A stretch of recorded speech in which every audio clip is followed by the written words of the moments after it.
નમસ્કાર દોસ્તો, આપ જોઈ રહ્યા છો સાયક્રો મીડિયા હાઉસ સંચાલિત નવસારી લાઈવ। આજે લોકોને શિક્ષણની ભૂખ ઉઘડી છે।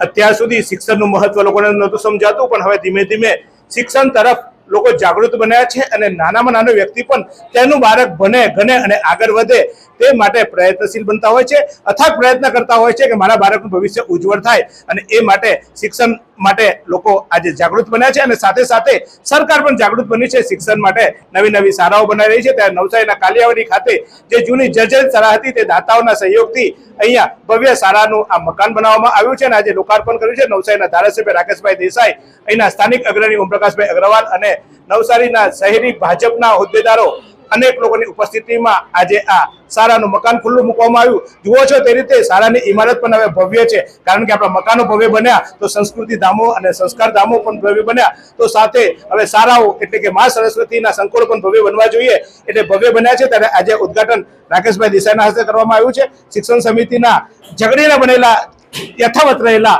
ચેરમેન અજયભાઈ છે, અજયભાઈની શરૂઆત કરીશ। અજયભાઈ, હવે તો જિલ્લા પંચાયતમાં આ તમારી શાળાઓ પણ આવી મળી, શિક્ષણ સમિતિના ચેરમેન માટે ઝઘડવું પડે તો શાળાઓના વર્ગોને ઓરડાઓ માટે ઝઘડવું નથી પડતું ને?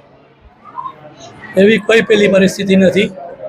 કારણ એટલા માટે કે ભારતીય જનતા પાર્ટી અને એનું જે પીઠબળ છે અને એની જે કામગીરી છે એના આધારે એની અંદર કોઈ ખેંચતાણનો સવાલ આવતો નથી, કશે લડવાની બી જરૂરિયાત નથી। પરંતુ રજૂઆત કરવાથી પડઘાવ પડે છે અને પડઘાવ પડવાથી એ આમ જનતાની અંદર સંભળાય છે અને સંભળાય છે તે કે સૌનો સાથ અને સૌનો વિકાસ, અને સૌનો સાથ અને સૌનો વિકાસ લઈને આ ચાલનારી પાર્ટીના કરતા હરતા અમારા વડીલો અહીંયા ઉપસ્થિત હોય ત્યારે મારે તો એમાં કંઈ કહેવાનું હોય નહીં, કારણ કે એમની કામગીરી થકી જ આ કામગીરીઓ દેખાય છે બધી। અજયભાઈ, તમને બીજો સવાલ પૂછીશ પહેલા, પણ મારે રાકેશભાઈના જે જન્મદિવસ છે, જન્મદિવસ આવતીકાલે છે, રામોત્સવ પણ છે અને રાકેશોત્સવ પણ છે।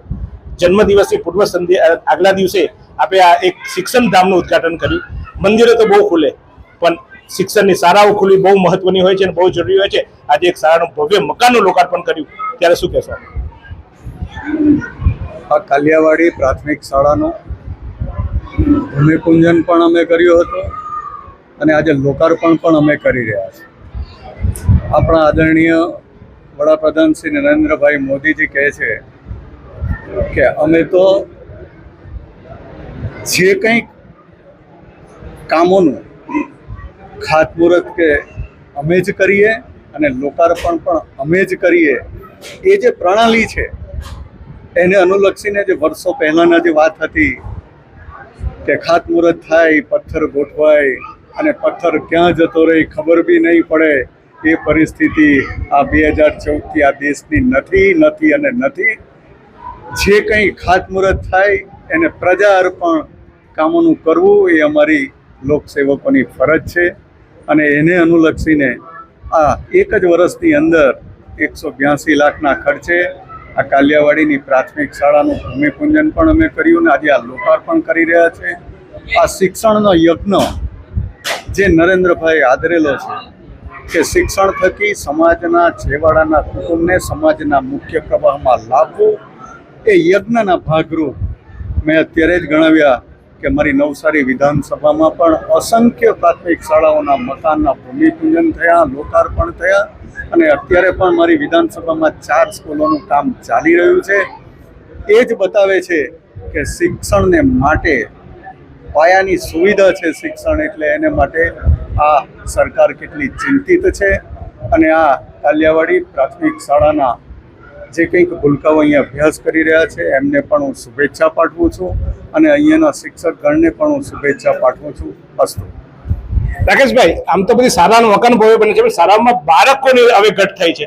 લોકો પ્રાઇવેટ શાળા વેપારીકરણ, શિક્ષણનું વ્યાપારીકરણ થયું, શિક્ષકોના છોકરાઓ બી પ્રાઇવેટ શાળામાં ભણે છે, એ બાળકો કેવી રીતે આવશે? બાળકોને લાવવા માટે શું આયોજન છે? શિક્ષણને માટે અમે કટિબદ્ધ છે। ગરીબ અને છેવાડાના કુટુંબના દીકરા દીકરી ભણાવવા માટે અમે સતત સાહેબ, એના દીકરા એવું છે કે પ્રાઇવેટ શાળામાં છૂટવા માટે તૈયાર, એના દીકરા એવું છે કે પ્રાઇવેટ શાળામાં ભણીએ, અમે સરકારી શાળાઓ ભણાવવા માટે ગંભીર છે અને એને માટે અમે લાગી જ પડ્યા છીએ। ચોક્કસ તો જુઓ, કારણ કે સરકારી શાળાઓ ભવ્ય બને છે પણ બાળકોની સંખ્યા ઘટે છે. જે શિક્ષકો અથવા તો જે રાજનેતાઓ છે એ રાજનેતાઓના બાળકો પણ પ્રાઇવેટ શાળામાં ભણતા હોય છે, કારણ કે એમને કદાચ સરકારની આ શાળાના શિક્ષકો પર વિશ્વાસ નથી કે સરકારની વ્યવસ્થા પર વિશ્વાસ નથી, પરંતુ આશા રાખીએ કાલિયાવાડીની આ શાળાના શિક્ષકો મહેનત કરશે અને અહીંયા વધુમાં વધુ સંખ્યામાં બાળકો થાય, શિક્ષકો ફાજલ ન થાય અને શિક્ષકોનું ચોક્કસ ઉજ્જવળ ભવિષ્ય શિક્ષકોનું બને. એટલે શિક્ષકોનું એટલા માટે ભવિષ્ય ઉજ્જવળ બને કે અહીંયા બાળકો સારા આવે, બાળકોની સંખ્યા વધે અને સંખ્યા વધે તો જ આ ભવનનું નિર્માણ કરેલું તથ્ય ગણાશે.